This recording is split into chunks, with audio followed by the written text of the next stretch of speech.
All right, everybody, this is John. Welcome to the free video. First, let's look at the SPX. So I've got the updated quick hits here, and we're going to be looking at the 15-minute chart on the left and the 2-minute chart on the right.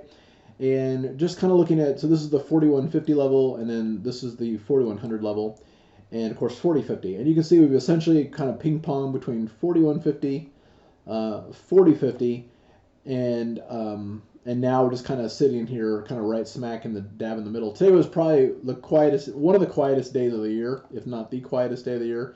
Really, really, really, really boring. But tomorrow we've got CPI, and so I would look at 4100 and 4150 as the key levers tomorrow. And if we can push through one,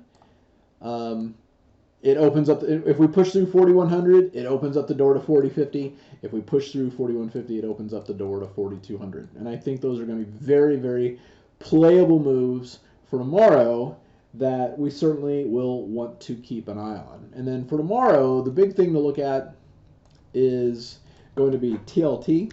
So TLT, why is this important? From a weekly chart here, this looks pretty weak, honestly.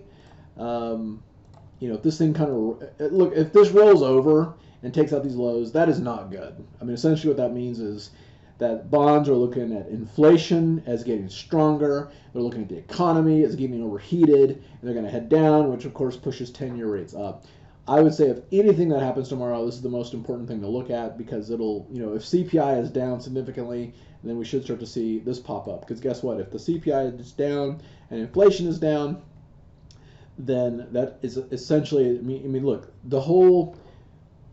all the debt in the world is deflationary, and either at some point that's going to take back control of the world, and that's what the bond market can tell us. If we start to, if we take out 110 and start to move higher, it's telling us that inflation is softening to the point where deflation is able to take control again.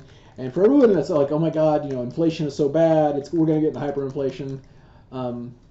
Let's type this in correctly.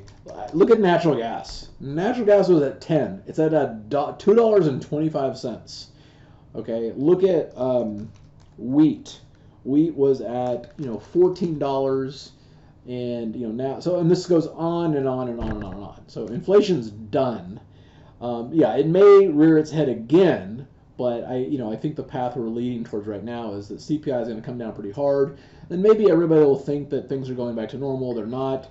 But enjoy the moves while they happen. All right. For those of you in the room, I'll see you there tomorrow morning, and you guys have a good one, and we'll see you at the next update. Hey, John here with Simpler Trading. Thanks for watching. If you enjoyed this video, comment down below and let us know what topic you want to see us cover next. Also, be sure to subscribe and click the bell icon so you can get notified when we release new videos. And if you want to watch us trade in real time using our own money, go to simplertrading.com and learn how to sign up. Good trading, and we'll see you next time.